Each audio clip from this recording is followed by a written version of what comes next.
وأصحابه أجمعين. أما بعد، فأعوذ بالله من الشيطان الرجيم. بسم الله الرحمن الرحيم. الحمد لله رب العالمين، الرحمن الرحيم، مالك يوم الدين، إياك نعبد وإياك نستعين. حضرات علماء کرام،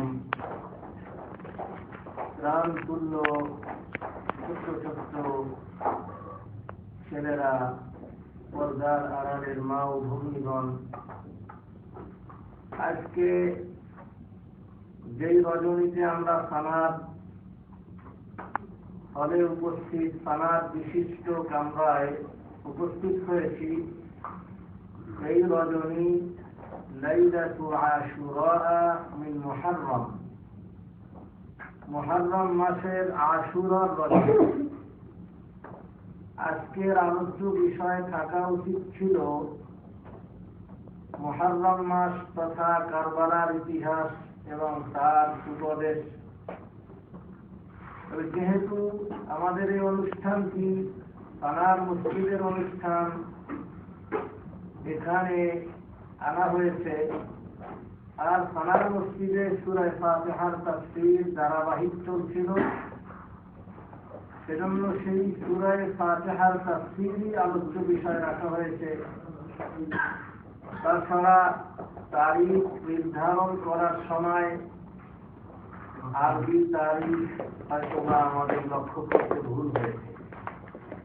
আরবি মাসকে এমন ভাবে ছেড়ে দিয়েছি ইংরেজি মাস সর্বক্ষেত্রে গ্রহণ করতে করতে, যে আরবি তারিখ লিখতে হলে আমাদের ক্যালেন্ডার এবং তাকওয়িমকে মুরাজা করে লিখতে হয়। সেজন্য আজকে সূরা ফাতিহার তাফসীর থেকে যদি আল্লাহ তৌফিক দান করেন তাহলে অল্প কিছু আলোচনা হবে। সূরা ফাতিহার তাফসীরের মধ্যে সূরা ফাতিহার 15টি নাম, বরং 20-এর ঊর্ধ্বে নাম, এবং আউযু বিল্লাহি মিনাশ শাইতানির রাজীম, বিসমিল্লাহির রহমানির রহিম, তাআল্লুল ও তাসমিয়ার মোটামুটি ব্যাখ্যা, এমনকি জেনের কিছু আলোচনা, এ সমস্ত আলোচনা হয়ে গেছে। আল্লাহ শব্দের মোটামুটি ব্যাখ্যা, যেহেতু আউযু বিল্লাহর মধ্যে আল্লাহ শব্দ রয়েছে, বিসমিল্লাহর মধ্যে আল্লাহ শব্দ রয়েছে, এ সমস্ত কিছু আলোচনা সামান্য হয়ে গেছে। তবে দীর্ঘদিনের ফেলা এবং বিরতির কারণে হয়তো অনেকের মনে নাও থাকতে পারে। আজকের সাধারণ উপস্থিত ভাইদের মধ্যে সব দেখছি একজন দুজন ছাড়া সব আমাদের ওলামায়ে হাজারাত। হাজারাত ওলামায়ে কেরামের সম্মুখে কোরআনের তাফসীর পেশ করতে উচিত ছিল শাইখুল হাদিস মরহুম আল্লামা আজিজুল হক রাহমাতুল্লাহি আলাইহির মতো মুফাসসিরে কোরআনকে হাজির করা। সূর্য যদি উদিত না হয় বা সূর্য যদি বেঁচে যায়, আকাশের সময় মানুষ যেভাবে হোক তার প্রয়োজন মিটিয়ে নেয়। সূর্য না থাকলে স্বাভাবিক আলো, চন্দ্র না থাকলে স্বাভাবিক লাইটের আলো, লাইট না থাকলে বর্তমান যুগে তো মোবাইলে লাইট থাকে, অনেক সুবিধা হয়ে গেছে। এসব নামাজ পড়তে গিয়ে লোকজন আসতেছে মোবাইলের লাইট ধরে ধরে, মাগরিবের নামাজ পড়ে আসতেছে বাসায় মোবাইলের লাইট ধরে ধরে। তো যোগ্য মুফাসসির যদি না পাওয়া যায়, তাহলে অযোগ্য মুফাসসির দ্বারাও তো কিছু তাফসীর শুনতে হয়। আমি মনে করি এই কথাটি আমার ক্ষেত্রেই প্রযোজ্য। আল্লাহর কোরআনকে আমাদের ওলামায়ে হাজারাত সমুদ্রের সঙ্গে তুলনা করে থাকেন। তো আল্লাহর কালাম শুধু আল্লাহর পূর্ণ কোরআন সমুদ্র তা নয়, আল্লাহর কোরআনের প্রতিটি কথা, এক একটি কথা যেন এক একটি সমুদ্র তুল্য। সূরা ফাতিহার তাফসীর যখন আমরা বাইজানি শরীফ পড়ি, বাইজানির মধ্যে আমাদের উস্তাদ ছিলেন বগুড়া হযরতুল আল্লামা মাওলানা মুশাররফ হোসেন সাহেব, বহরডাঙ্গা মাদ্রাসার একজন প্রখ্যাত সুখ্যাতিপূর্ণ একজন বিশিষ্ট মুহাদ্দিস তাফসীরে বায়জাবি পড়াতেন। তো 3 মাস পর্যন্ত সূরা ফাতিহার তাফসীর আমরা তাফসীরে বায়জাবিতে পড়েছি। এখন যদি সেই সূরা ফাতিহার তাফসীর করতে হয় তাহলে কতদিন আর কত সময়ের প্রয়োজন, আরো তো কত মুফাসসিরিন হাজারাত রয়েছেন। এজন্য তাফসীরের যেই ধারা, সেই ধারা অনুযায়ী তাফসীর তো সম্ভব নয়। এটা হলো হযরত ইউসুফ আলাইহিস সালামের ঘটনার মতো। একজন যাচ্ছিলেন পথে, একজন আলেম, ওনার কাছে একজনের সূরা ইউসুফ এর তাফসীর শুনতে চেয়েছেন এবং ইউসুফ আলাইহিস সালামের ঘটনা শুনতে চেয়েছেন। উনিও ব্যস্ত, উনি রওনা করে যাচ্ছেন পথে। এই মুহূর্তে যদি জিজ্ঞাসা করে যে ইউসুফ আলাইহিস সালামের ঘটনা আমাকে শুনিয়ে যান, চলতি পথে কি শোনানো যায়? ভাই অমুক দোকানটি কোথায়? ভাই একটু দেখা যায়, এই সামান্য সামনে যান। তো উনিও ছিলেন চতুর মানুষ, চালাক মানুষ। উনি বলতেছেন শাইখে বুদ, ফার্সি শব্দ, শাইখে বুদ পেশারে গাছ গমসুদ বাগিয়া। একজন বৃদ্ধ নবী ছিলেন, তার একটি ছেলে ছিল, হারিয়ে গেল, পরে পাওয়া গেল। উনি পূর্ণ ইউসুফ আলাইহিস সালামের ঘটনা শুনিয়ে দিলেন, যার কোরআন তেলাওয়াত করতে গেলে 1 ঘন্টার দরকার আনুমানিক। ভালো সুন্দর করে পড়তে হলে 1 ঘন্টা 24 মিনিট দরকার শুধু তেলাওয়াত করতে। সেই ঘটনা উনি শুনিয়ে দিলেন যে ছিলেন এক বৃদ্ধ নবী, তার সন্তান ছিল, হারিয়ে গেল, পরে পাওয়া গেল। সুতরাং সূরা ফাতিহার তাফসীর যদি এভাবেও শেষ করা হয় তাতেও অনেক সময়ের প্রয়োজন। হযরত উলামায়ে কেরাম বেয়াদবি ক্ষমা করবেন, কোন কথা যদি আপনাদেরকে লক্ষ্য করে বলি, সে কথাটি আপনাদেরকে জানানো শিখানোর উদ্দেশ্যে নয়, সেটা হলো কেবলমাত্র স্মরণ করিয়ে দেওয়ার অর্থে উদ্দেশ্যে। অর্থাৎ আমরা পড়ে আসছিলাম, হয়তো কোন যুগে পড়ে আসছি মনে আছে না আছে, শুধু একটু স্মরণ করিয়ে দেওয়া। আর সেই ক্ষেত্রে মামুনদের ক্ষেত্রে আরোপ করবো, কোনো কথা এমনও আসতে পারে যে কথা আপনাদের বুঝে আসতে না, সে কথা হয়তো গ্রামারের সাথে সংশ্লিষ্ট বা তারা ভাষার সাথে সংশ্লিষ্ট। তো সেক্ষেত্রে আপনারাও ক্ষমা করবেন, মাযুর মনে করবেন। সূরা ফাতিহার 2টি ভাগ হাদিসে আসছে, অর্ধাংশ বান্দা আর অর্ধাংশ আল্লাহ। প্রথম 3টি আয়াত আলহামদুলিল্লাহি রাব্বিল আলামিন আর রহমানির রহিম মালিকি ইয়াউমিদ্দিন, এই 3টি সম্পূর্ণ আল্লাহ। ইয়াকা না'বুদু ওয়া ইয়াকা নাস্তাঈন, এই আয়াতটি বান্দা এবং আল্লাহর মাঝে মুশতারিক। অর্থাৎ হে আল্লাহ, আমরা তোমার ইবাদত করি, তোমারই ইবাদত করি, আর তোমার কাছেই সাহায্য চাই। ইবাদত আল্লাহ, সাহায্য বান্দা। ইবাদত করবো আল্লাহ, আর সাহায্য বান্দা আল্লাহর কাছে চাবে। ইয়াকা না'বুদু এতটুকু হলো আল্লাহ, ইয়াকা নাস্তাঈন এতটুকু হলো আমাদের। আর ইহদিনাস সিরাতাল মুস্তাকিম থেকে নিয়ে শেষ পর্যন্ত সম্পূর্ণ বান্দা। এভাবেও কন্ট্রোল করা যায়, আলহামদুলিল্লাহি রাব্বিল আলামিন থেকে নিয়ে ইয়াকা না'বুদু এই পর্যন্ত হলো আল্লাহ। আর ইয়াকা নাস্তাঈন ওয়া ইয়াকা নাস্তাঈন থেকে আমিন পর্যন্ত হলো বান্দা। সম্ভবত এই হিকমতকে লক্ষ্য করে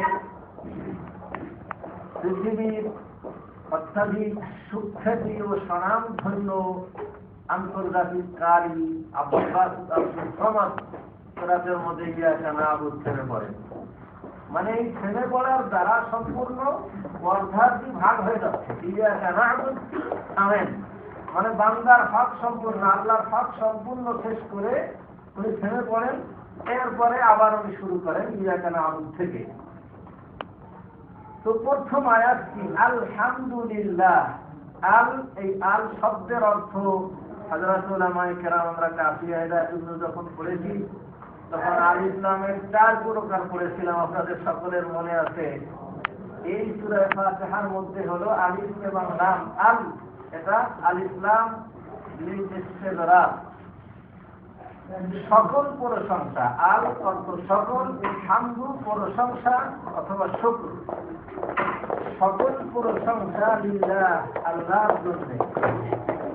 পূর্বে বলেছি আল্লাহ শব্দের ব্যাখ্যা পিছনে আউযু বিল্লাহি মিনাশ শাইতানির রাজিম বিসমিল্লাহির রহমানির রহিমের মধ্যে চলে গেছে। রব্বুল আলামিন, রব্বিল আলামিন, আলহামদুলিল্লাহি রব্বিল আলামিন। আমাদের ছোট ছেলেদের জন্য এবং বিশেষ করে মা বোনদের জন্য সুবিধার অর্থে শাব্দিক অর্থ এবং তর্জমা আমি সর্বপ্রথম আয়াতগুলির তর্জমা করে দেই। আলহামদু সকল প্রশংসা লিল্লাহি আল্লাহর জন্য, রব্বিল আলামিন যিনি সকল জগতের প্রতিপালক, আর রহমান অত্যাধিক দয়ালু, আর রহিম পরম করুণাময়, অথবা পরম করুণাময় অত্যাধিক দয়ালু। এর ব্যাখ্যার মধ্যে পার্থক্য চলে গেছে, তারপরও সামান্য ইঙ্গিত করে যাবো ইনশাআল্লাহ যদি ভুলে না যায়। মালিকি ইয়াউমিদ্দিন যিনি কর্মফলের দিনের মালিক। ইয়্যাকা না'বুদু ওয়া ইয়্যাকা নাস্তাঈন, হে আল্লাহ আমরা আপনারই একমাত্র আপনারই দাসত্ব করি এবং আপনার কাছেই সাহায্য চাচ্ছি। আপনারই দাসত্ব করছি, আপনার কাছেই সাহায্য চাচ্ছি। তো সকল প্রশংসা একমাত্র আল্লাহ। সকল প্রশংসা এই কথাটি কেন বলা হয়েছে? যেহেতু দুনিয়ায় বিভিন্ন ধরনের প্রশংসা মানুষই করে থাকে। ভালোরও প্রশংসা করে, আর অনেক সময় মন্দকেও ব্রেন বিকৃত হওয়ার কারণে অথবা দুনিয়ার স্বার্থের কারণে মন্দেরও প্রশংসা করে ভালো মনে করে। যেমন ফাসেকের প্রশংসা, ফাসেক ভালো না মন্দ, মন্দ, অথচ মানুষের ফাসেকেরও প্রশংসা করে। তো যত প্রশংসা আছে এই সকল প্রশংসার মালিক একমাত্র আল্লাহ রাব্বুল আলামিন। তাহলে প্রশংসা করতেছে দুনিয়াতে। কিছুদিন আগে আমরা যে আলোচনা সভা করলাম সাইফুল হাদিস রাহমাতুল্লাহি আলাইহি, কত প্রশংসা হুজুরের করলাম। এবং আমাদের দেশে লেখকদের যে সমস্ত প্রশংসা পাওয়া যায়, সমস্ত প্রশংসার বই পুস্তকগুলি জমা করলে মনে হয় অনেকগুলি লাইব্রেরি ভরে যাবে। হুমায়ুন আজাদ, হুমায়ুন আহমেদ বড় সাহিত্যিক, লোকটি মনে হয় মোমেন ছিলেন, আল্লাহ তাকে জান্নাত নসিব করুন। তার ভিতর কত খবর আল্লাহর কাছে সম্পর্ক আমরা জানি না। তার প্রশংসায় কত সভা, কত কিছু হলো। তেমনি ভাবে যত লেখক আছে, দুনিয়ার বড় বড় ব্যক্তি যখন দুনিয়ার থেকে চলে যায় তাদের প্রশংসায় যেন দুনিয়া, পৃথিবী, আকাশ, জমিন সব মুখরিত হয়ে যায়। এত প্রশংসা সব কিছু করা হচ্ছে তাদের জন্য, অথচ আল্লাহ রাব্বুল আলামিন বলতেছেন আলহামদুলিল্লাহ, সকল প্রশংসা, সমস্ত প্রশংসা একমাত্র আল্লাহর জন্য। এই দুনিয়ার মানুষের নীতি এবং অভ্যাসের সাথে এই কথাটির সামঞ্জস্য এবং সম্পর্ক কতটুকু? আসলে এই কথাটির মধ্যে আল্লাহ রাব্বুল আলামিন বুঝতে চান যে দুনিয়ার যত প্রশংসা মানুষে করছে, এই সকল প্রশংসা যদিও করছে মানুষের বা অন্য কিছু, এই প্রশংসা প্রকৃতপক্ষে চলে যাচ্ছে আল্লাহর দিকে। এর একটি উদাহরণ, বড় সুন্দর আর্টম্যান যিনি ফুল এঁকেছেন, লিখেছেন স্বাগতম, ঈদ মুবারক, এমন সুন্দর ছায়া রং দিয়ে লিখেছেন, লাইট দিয়ে। এখন একজনে বলতেছে, আরে দেখছেন শটা কত সুন্দর দেখা যায়, দেখেন প্রতিটি অক্ষর, দেখেন বড়া কত সুন্দর হয়েছে, স্বাগতম কত সুন্দর, ঈদ মুবারক দেখেন দীর্ঘইটা কত সুন্দর লিখেছে, দীর্ঘই কত সুন্দর করে লেখা হয়েছে, কত সুন্দর দেখা যাচ্ছে। ফুল আঁকার পরে আর দেখছেন কত সুন্দর একটি ফুল।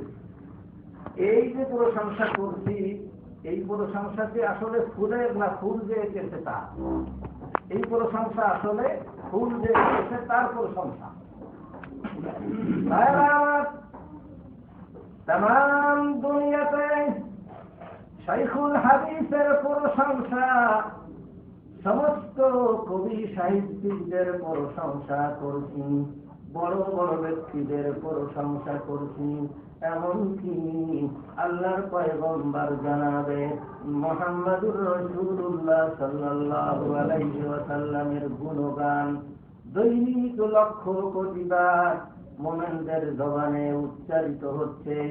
এত সকল প্রশংসা সবগুলি আল্লাহর হয়ে যাচ্ছে। ফুলের প্রশংসা করলে যদি ফুল যে আঁকে তার প্রশংসা হয়, তাহলে সমস্ত প্রশংসা আল্লাহর, কারণ এগুলি সব আল্লাহর দান। এই জন্য দেখুন, কোরআনে কিন্তু আল্লাহ তাআলা রাসূলুল্লাহ সাল্লাল্লাহু আলাইহি ওয়াসাল্লামের প্রশংসা যে সব আয়াতে করেছেন, তার মধ্যে একটি আয়াত হলো فبما رحمة من الله لنت لهم। হে নবী, আপনার ভাষা নরম, আপনি অত্যাধিক সুন্দর মর্মস্পর্শী ভাষা, হৃদয় আকর্ষক, চিত্তাকর্ষক ভাষা আপনি ব্যবহার করছেন, নরম ভাষা। এই ভাষাটি হলো আল্লাহর দানে। ফাবিমা রাহমাতিন মিনাল্লাহ, ফাবিরাহমাতিন মিনাল্লাহ, আল্লাহর দয়ায় হয়েছে। সুতরাং এই দুনিয়ার যত প্রশংসা আমরা দেখছি, এই প্রশংসার কারণ হলো আল্লাহর দানে, আল্লাহর অবদানে হয়েছে। এজন্য সমস্ত প্রশংসা, দুনিয়ার বাহ্যিক কোনো কিছুর প্রশংসা বা মানুষের প্রশংসা করলেও সেই প্রশংসা হচ্ছে একমাত্র আল্লাহ। দারালাইন শরীফ যখন পড়ি, তখন আপনাদের মনে আছে, শুধু আমি একটু তাজকিরের জন্য বলছি, সানির মধ্যে সূরা কাহাফ, আলহামদুলিল্লাহিল্লাযী আনজালা আলা আবদিহিল কিতাব। উনি এখানে প্রশ্ন করেছেন যে সকল প্রশংসা আল্লাহর, নাকি এখানে সংবাদ দেওয়া হচ্ছে, ইখবার উদ্দেশ্য, নাকি আমি আল্লাহর প্রশংসা করছি, আমি ইনসায়ে হামদ করছি, অথবা তোমরা আল্লাহর প্রশংসা করো, এটা উদ্দেশ্য, নাকি দুটোটা একসঙ্গে উদ্দেশ্য? আও হুমা ইহতিমালাতুন আসিয়াদুহা সালিস, সাল্লাল্লাহু আলাইহি ওয়াসাল্লাম, অথবা একসঙ্গে উভয়। অর্থাৎ এই শব্দের মধ্যে যেমন প্রশংসার যোগ্যকে প্রকৃত প্রশংসা কার হওয়া উচিত সে কথাও রয়েছে, এবং এই শিক্ষাও রয়েছে যে তোমরা আলহামদুলিল্লাহ রাব্বিল আলামিন, আল্লাহর সকল প্রশংসা করো। কুলু আলহামদুলিল্লাহ রাব্বিল আলামিন। তখন এই বাক্যটি জুমলা ইনশাইয়া, ইনশাইয়া বাক্যে পরিণত হবে। আমর এবং নাহি ইনশাইয়ার কিসমের মধ্যে থেকে শব্দটি প্রকাশ্য, জুমলাটি হলো ইখবার, খবরিয়া, আর তার উদ্দেশ্যের মধ্যে ইনসার অর্থ রয়েছে।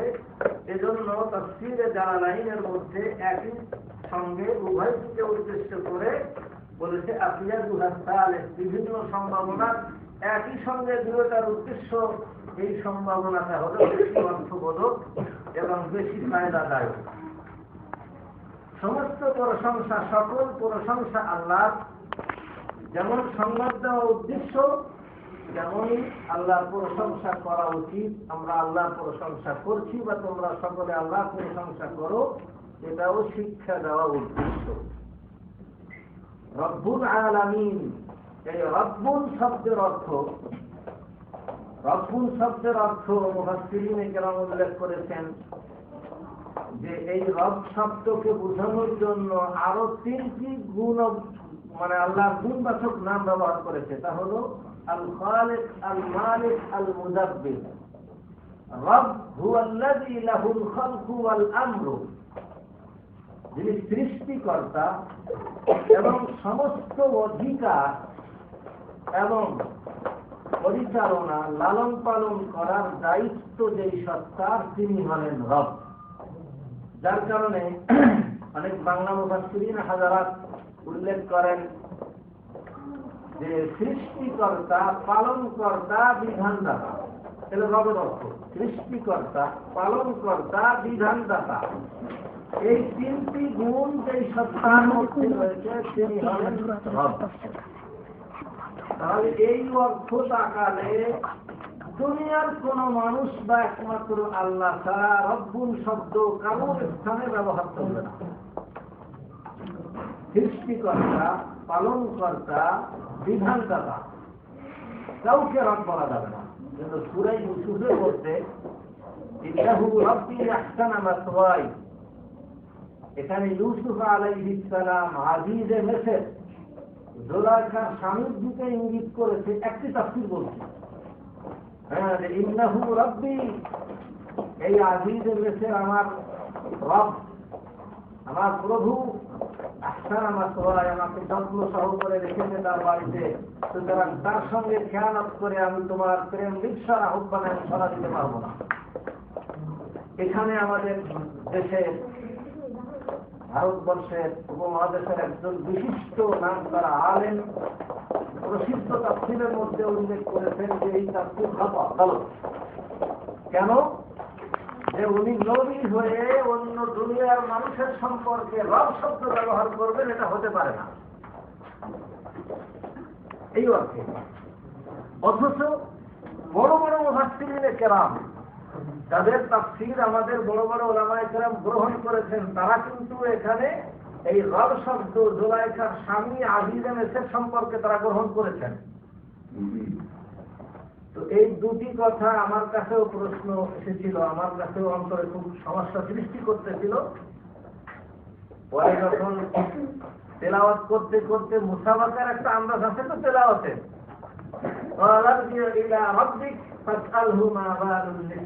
এখানে ইউসুফ আলাইহিস সালাম বললেন তোমার রবের কাছে যাও। ওখানে যদি ইন্নাহু রাব্বি ইউসুফ আলাইহিস সালাম রব স্বীকার করা নবী হিসেবে ঠিক না হয়, তাহলে এখানে আর একজনের রব উনি কেন স্বীকার করতে যাবেন? এজন্য ভাইরা আমার, এই রব শব্দের প্রকৃত অর্থ তো একমাত্র পালনকর্তা, সৃষ্টিকর্তা, বিধানদাতা। কিন্তু আপনাদের সকলের জানা আছে আরবি ভাষায় একটা আছে হাকিকত আর একটা হলো মাজাজ। হাকিকি অর্থ আর একটা হলো মাজাজি অর্থ। তো হাকিকি অর্থ হিসাবে রব্বুল শব্দ ব্যবহার আল্লাহ তাআলা আর কারোর ক্ষেত্রে চলবে না, কিন্তু মাজাজি অর্থ হিসাবে এই রব্বুনির অর্থ আরো অনেক স্থানে তার ব্যবহার আছে। আপনাদের যদি স্মরণ না থেকে থাকে তাহলে স্মরণ আসলে হাসবেন আপনারা। এই ফিকার কিতাবের মধ্যে বলা হয়েছে রব্বুল মাল, মনে পড়ে আপনাদের?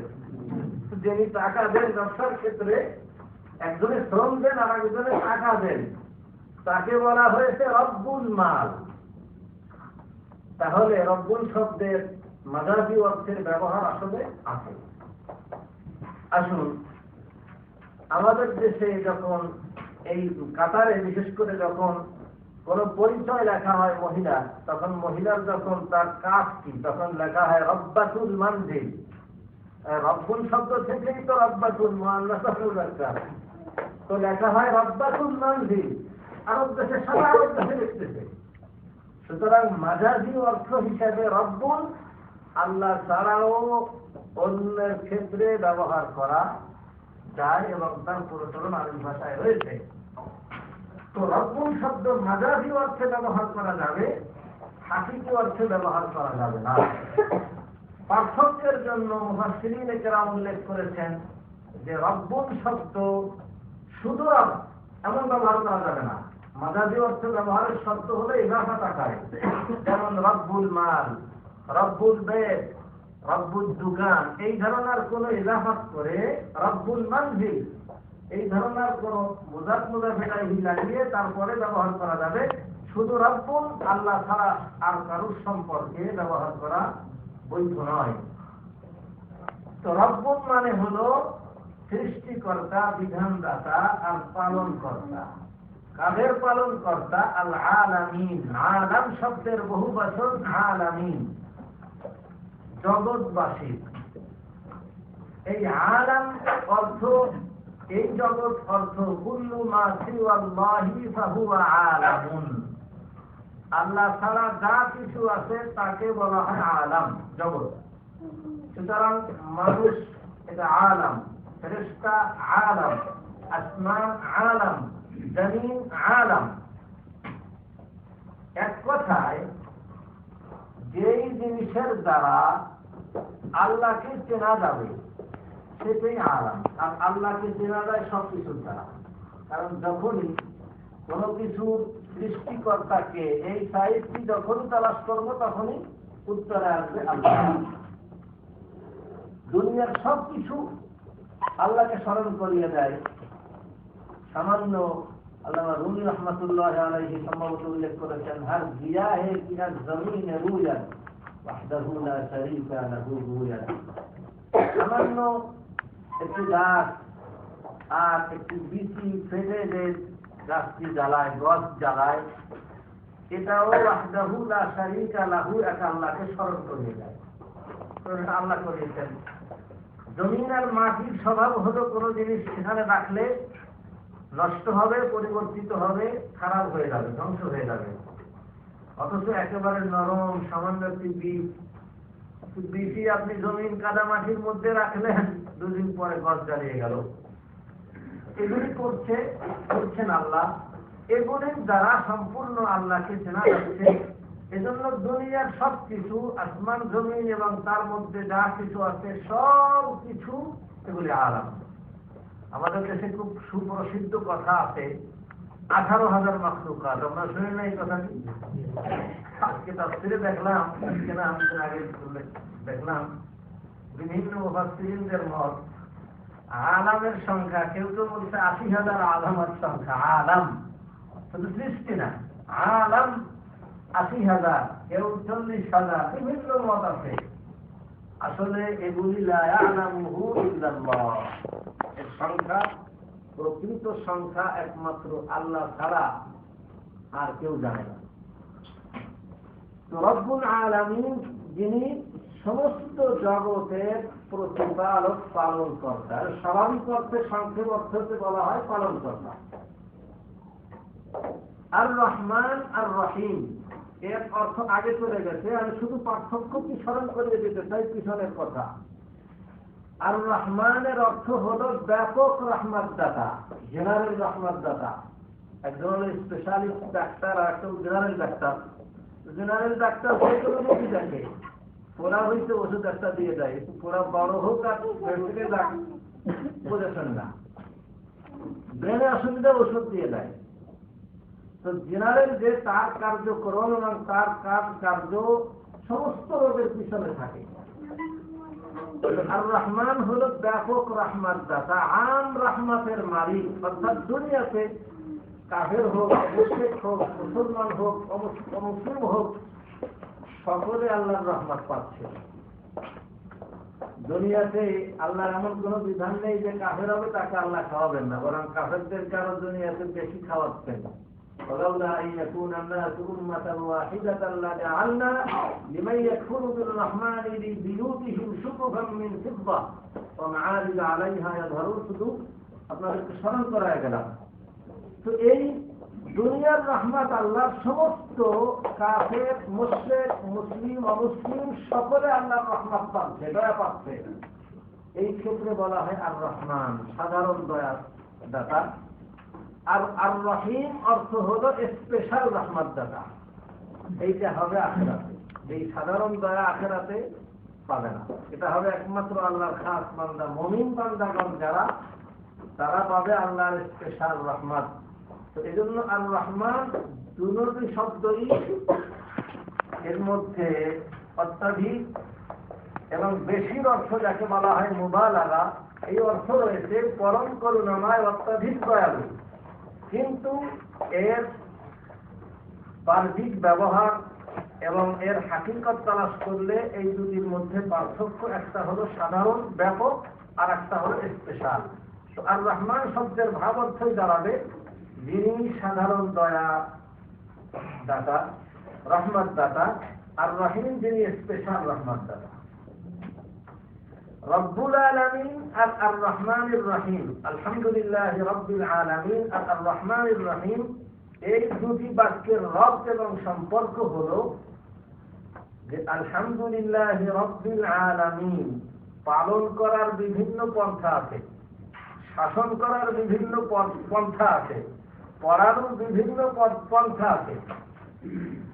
একজনে পড়াইতে গেলে দৈনিক লাঠি এক একটা তার ভেঙে যায়, আর একজনে পড়াইতে গেলে তার লাঠি ভাঙে না, তিনি আর আদর করেন, হিকমতের সাথে পড়ান। তো এখানে আল্লাহ রাব্বুল আলামিন বান্দাদেরকে লালন পালন করেন, অত্যাধিক আদরের সাথে করেন, এই কথা বোঝানোর জন্য আর রহমান আর রহিম ব্যবহার করেছেন। আলহামদুলিল্লাহ রাব্বিল আলামিন, সকল প্রশংসা আল্লাহর, যিনি জগতের প্রতিপালক, লালন পালন করেন। এই লালন পালন করবেন তিনি অত্যাধিক আদর ও দয়ার সাথে, এই কথা বোঝানোর জন্য আর রহমান আর রহিম ব্যবহার করা হয়। এবার প্রশ্ন হয়, অত্যাধিক দয়ার সঙ্গে লালন পালন যদি আল্লাহ করেন, তাহলে মুমিনের কেন বিপদ এসে যায়? অত্যাধিক বিপদ, নবীদের সিরিয়াল ধরে ধরে বিপদ আসতে থাকে, তাহলে দয়ার সঙ্গে লালন পালনের চাহিদা কি এই ভীষণ বিপদ আসবে? ভাইরা আমার, বিপদ দেওয়া আর থাপ্পড় দেওয়া এটা কিন্তু দয়ার মুনাফি এবং বিপরীত বস্তু নয়, বিষয় নয়। দেখুন, সৎ মা লালন পালন করে আর নিজের আপন মা সেও লালন পালন করে। দেখা যাচ্ছে যেই মহিলা তার নিজের সন্তানকে গোসল করাতে যাচ্ছে, গোসল করতে গিয়ে বাচ্চারা বিরক্ত করছে, থাপ্পড় দিচ্ছে। সৎ মা নূতন আসছে, এই সৎমা যখন এই বাচ্চাটাকে গোসল করবে, গোসল করাবে, সে কিন্তু থাপ্পড় দিবে না। অথচ সৎ মায়ের বাচ্চাকে গোসল করানো বিনা থাপ্পড়ে আর আপন মায়ের, নিজের মায়ের থাপ্পড়ের সহিত গোসল করানো, এটা যদি একটু বুঝমান বাচ্চা হয় তাহলে কোনটা ভালো লাগবে? আমার মনে হয় নিজের মায়ের থাপ্পড়ের যে গোসল, এটা ভালো লাগবে। বাচ্চাদের ক্ষেত্রে দেখি তো, আমাদের বাচ্চাদের ক্ষেত্রে একটু রাগ করলে, মেজাজটা চড়া হয়ে গেলে ভয়তে ওরা কি করবে আর বোঝে না, আর ওর মা মারতে থাকে, হাসতেও থাকে, মা মারতেছে হাসতেও আছে, মানে মায়ের মারটা অত্যাধিক আদরের সাথে। মা যেমন মারার পরেও আদর থাকে মায়ের, দুনিয়ার কোন মা এটা আদর ছাড়া মারতে পারে না বাচ্চাকে। আমার কাছে এক বন্ধু একবার শিকায়ত করছিলেন তার মায়ের ব্যাপারে। আমি বললাম কি, আমি কি আল্লাহর কথা বিশ্বাস করবো না আপনার কথা বিশ্বাস করবো? বলে কেন? আমি বলে, আল্লাহর কথা হলো মা হলো দয়ালু, সন্তানদের প্রতি মা হলো আশফাকুন নাস, হাদিসের ভাষা আছে, আনতে আশফাকুন নাস কিয়ামতের দিন। মায়ের কাছে যখন সাহায্য যাবে তখন সন্তান বলবে, মা তুমি ছিল মানুষের মধ্যে সবচেয়ে বেশি দয়ালু। কাজেই কোন মা তার সন্তানের প্রতি জুলুম করবে এটা আমার বিশ্বাস না। তো যাই হোক, মা যদি সন্তানকে থাপ্পড় দেয় এবং থাপ্পড়ের সহিত গোসল করায়, লালন পালন করায়, জোর করে খাওয়ায়, তাহলে সেই খাওয়ানোর মধ্যে আদর সাহসী খাওয়ায়। আর সৎমার মধ্যে সে আদর নাও থাকতে পারে। ভাইরা আমার, আল্লাহ যে লালন পালন করেন দয়ার সাথে, এই আল্লাহর লালন পালন করা এটা দয়ার সাথে, এই থাপ্পড়টা দেওয়া হয় বান্দাকে ফিরানোর জন্য। বান্দা যাতে ফিরে আসবে, এজন্য আল্লাহ রবি দেখেন, দুনিয়ার মানুষ বিপদ দেখে আল্লাহর প্রতি তুমি মন খারাপ করবে না, ধৈর্য হারা হবে না। দর্দ আমদ বেহতর মুলকে জাহান, তবে খানি তু খোদারা দরনেহা, তবে খানি তু খোদারা দরনেহা। ও দুনিয়ার মানুষেরা, আল্লাহর পক্ষ থেকে বিপদ এসে যায় তোমার ভালোর জন্য, বিপদে পড়বে, নির্জনে বসে বসে তুমি আল্লাহকে স্মরণ করবে, জন্য আল্লাহ বিপদ দেয়। বিপদ যদি না দিত, বিশেষ করুন আমি 9 মাস অসুস্থ হয়ে দেশে কাটাইছি, 9 মাস। এই 9 মাস যদি আমার অবস্থা দেখতেন, তারা আপনারা মনে করতেন যে ওনার থেকে বড় বুজুর্গ আর কেউ নেই। সুস্থ হয়ে গেছি, বুজুর্গিয়ার সব চলে গেছে। দৈনিক ঘুমানোর আগে আমি অভ্যাস করে নিয়েছিলাম, আপনাদের তারহিবের জন্য বলছি, কারণ অসুস্থতার ফলে আমার মনে হতো যে আমি হয়তো রাত সকালবেলা ঘুম থেকে নাও উঠতে পারি। কাজেই আল্লাহ ফেরেশতা যেন দেখে যে আল্লাহ তোমার বান্দা গুনাহগার তো ছিল, কিন্তু ওই অবস্থায় ঘুমাইছিল এবং নফল নামাজ পড়ে ঘুমাইছিল। ঘুমানোর আগে আল্লাহ যা তৌফিক দিতেন 10 রাকাত 20 রাকাত 8 রাকাত 4 রাকাত হলেও কমপক্ষে নফল নামাজ পড়ে দোয়া করে কান্নাকাটি করে তখন ঘুমাতাম। দৈনিক একটা আমল বানিয়ে নিচ্ছিলাম। সুস্থ হয়ে গেছে আমলটা সেটা। এই বিপদ আল্লাহ দেন কিন্তু বান্দার ভালোর জন্য। ডাক্তার যখন অপারেশন করে ওরা হইতে পয়জনে ভরে গেছে, এখন যদি চাপ না দেয়, চাপ দিলে হু গেছে রে মা গেছে চিৎকার করে, অথচ এই চাপটা কিন্তু দেয় ওকে ভালো বানানোর জন্য। এই চাপটা না দিলে সে সুস্থ হবে না। তো আল্লাহর বান্দাদেরকে আল্লাহ যে বিপদ দেন, এই বিপদ দেন আল্লাহ বান্দাদেরকে আল্লাহ ফিরানোর জন্য, ভালো বানানোর জন্য। সুতরাং আল্লাহদের লালন পালন করেন, এটা দয়ার সাথে। এতে যত বিপদে দিক সেই বিপদ দেওয়ার পরেও আল্লাহ দয়ার সঙ্গে লালন পালন করেন। আর রহমান আর রহিম।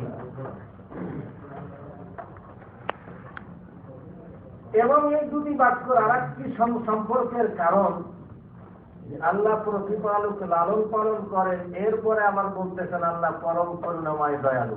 এর অর্থ হলো, উদ্দেশ্য হলো যে এই লালন পালন করা এটা বা আল্লাহর প্রতি জরুরি নয়, এটা আল্লাহ দয়া করে করেন। একটা হলো দয়া করে দেওয়া, আর একটা হলো বাধ্যতামূলক দেওয়া। মায়ের জন্য যদি বাপের সামর্থ্য না থাকে, তাহলে ওই নিজের সন্তানকে দুগ্ধ পান করানো মায়ের জন্য ফরজ, ওয়াজিব। ওয়ালিদাতু ইউরদি'না আওলাদাহুন্না হাওলাইনি কামিলাইন। তো মায়ের জন্য যদি বাপের সামর্থ্য না থাকে সন্তানকে অন্য দুধ মার কাছে দিয়ে বা অন্যভাবে লালন পালন করা, তাহলে মায়ের জন্য ফরজ ওয়াজিব হয়ে যায়। আল্লাহর জন্য কোনো ফরজ ওয়াজিব নেই। কোন কোন ক্ষেত্রে আল্লাহ তাআলা গুরুত্ব বোঝানোর জন্য আলাইয়া বা আলাল্লাহ এরকম শব্দ আল্লাহ ব্যবহার করেছেন, সেটা হলো গুরুত্ব বোঝানোর জন্য। কিন্তু আল্লাহর জন্য কোনো ফরজ ওয়াজিব আল্লাহ করতে নাই। আমাদের জন্য ফরজ ওয়াজিব আছে, আল্লাহর জন্য কোনো ফরজ ওয়াজিব নেই। তো আল্লাহ যে আমাদেরকে লালন পালন করেন, সেটা হলো আর রহমান আর রহিম, অত্যাধিক দয়া করে লালন পালন করেন। তো যাই হোক, রব্বুল আলামিনের মধ্যে যেই কথাটি বুঝে আসছিল আর রহমান আর রহিমের সঙ্গে, তার সম্পর্ক দুটি সাইড। একটা হলো আল্লাহ লালন পালন করেন দয়া করে, দয়ার সহিত। আর একটা হলো আল্লাহর উপরে ওয়াজিব নয়, আল্লাহ দয়া করে লালন পালন করেন। মালিক ইয়াউমিদ্দিন, যিনি কর্মফলের দিনের সময়ের মালিক। এখানে আর দিন অর্থ দিন ইসলাম সেই দিন না। এই আদ-দ্বীনের এক অর্থ যেমন ইসলাম ধর্ম, আর এক অর্থ হলো আদ-দ্বীন হলো জাযা, অর্থাৎ কর্মফল। জাযা মানে শুধু ভালোটা তা নয়, ভালো হোক মন্দ হোক। যেমন একটা হলো গন্ধ, গন্ধ মানে ভালো বা মন্দ, সুগন্ধি। আর একটা হলো দুর্গন্ধ। তো ভালো মন্দ উভয়টাকেই সামিল করে গন্ধ। এরকম ভাবে জাযা এটা হলো ফল, তাই ভালো হোক আর মন্দ হোক। তো ভালো মন্দ কর্মফলের দিনের মালিক যিনি। এখানে দুটি কেরাত আসছে, একমাত্র হাত ছাড়া অধিকাংশ রেওয়ায়েতে মালিক ইয়াউমিদ্দিন। মালিক অর্থ হলো বাদশা, আর মালিক হলো স্বাভাবিক মালিক। স্বভাবগত ভাবে এবং সাধারণত ভাবে মানুষের মালিক আর মালিক বললে মালিক শব্দের মধ্যে সম্মান বেশি বুঝে, কারণ মালিক মানে বাদশা। আর মালিক মানে ঘরের মালিক বলা হয়, দোকানের মালিক, বাড়ির মালিক। ছোট্ট ছোট্ট জিনিসের ক্ষেত্রেও মালিক শব্দ ব্যবহার করে, কিন্তু মালিক মানে হলো বাদশা, সম্রাট। উনি এই ঘরের সম্রাট, এটা ব্যবহার করেন। এই দোকানের বাদশা তিনি, এটা কেউ একমাত্র উপহার ছাড়া ব্যবহার করে না। তো এই জন্য মালিক শব্দের মধ্যে আজমত এবং সম্মান বাহ্যিকভাবে বেশি। তবে আল্লাহর ক্ষেত্রে কোনটাকে অগ্রাধিকার দেওয়া যাচ্ছে না, যেহেতু যে আল্লাহ তামাম দুনিয়া আখিরাত সবকিছুর বাদশা, তিনি সবকিছুর মালিক। সুতরাং মালিক এবং মালিক, এজন্য কোনো কোনো বুজুর্গের ওয়াকিআতে পড়েছি, বাইবেলের তাফসীর পড়ার সময় সম্ভবত তাফসীরে হাবির মধ্যে আছে যে উনি বলেন যে আমি এক রাকাতে আমি পড়ি মালিক ইয়াউমিদ্দিন, আর একটা রাকাতে আমি পড়ি মালিক ইয়াউমিদ্দিন, যাতে আমার উভয় কেরাতটি আমার আমল হয়ে যায় এবং উভয় অর্থ দিয়ে আমার কিছু নাই। যাই হোক, মালিক ইয়াউমিদ্দিন, কর্মফলের দিনের মালিক তিনি। এই কথাটি আল্লাহ বুঝতে চান এজন্য যে দুনিয়াতে অনেক মালিক এবং মালিক দুনিয়াতে রয়েছে, কিন্তু আখিরাতের ব্যাপারে কোনো অংশীদার কেউ নেই। দুনিয়ার যত মালিক আর মালিক এটা অসম্পূর্ণ। দেখুন ভাইরা আমার, কিছু কিছু গুণাগুণ এমন আছে যেগুলো আল্লাহরও আছে, বান্দারও আছে, তবে লাইসা মিসলিহি শাই। আল্লাহ গুণের সঙ্গে বান্দার কোনো তুলনা চলবে না। বান্দা দেখে, আল্লাহও দেখে, কিন্তু বান্দার দেখাটাকে আল্লাহ দেখার সঙ্গে তুলনা করলে তার ঈমানের ক্ষতি হবে, তার ঈমান থাকবে না। তার তাওহীদুল আসমাই ওয়াস সিফাতের মধ্যে তার গড়বড় হয়ে যাবে। তো এই মালিক শব্দটি অথবা মালিক শব্দ, এই বিশেষণ এবং এই গুণটি দুনিয়ার মানুষেরও আছে, কিন্তু অসম্পূর্ণভাবে। একজনের একটি দেশের মালিক, দেশের বাচ্চা, একজনের দোকানের মালিক, টাকা পয়সার মালিক, কিন্তু আখিরাতের দিনের মালিক এবং কর্মফলের দিনের মালিক একমাত্র আল্লাহ। সেই দিন কোনো অসম্পূর্ণ মালিকও ডাকবে না। দুনিয়ার মধ্যে সামান্য সামান্য শহরের জমিনের মালিক হলে তার অহংকার, দোকানের মালিক হলে তার বড় অহংকার, কোম্পানির মালিক হলে, শারিকার মালিক হলে তার অহংকারের কারণে অনেক কিছু হয়ে যায়। দুনিয়ার দোকানের মালিক আর জমিনের মালিক আর দেশের মালিক আর রাজত্বের মালিক কিয়ামতের ময়দানে মহান আল্লাহর কাছে সকলে খামোশ হয়ে যেতে হবে। আল্লাহর সামনে সব আওয়াজ থেমে যাবে, কোন আওয়াজের ক্ষমতা নাই।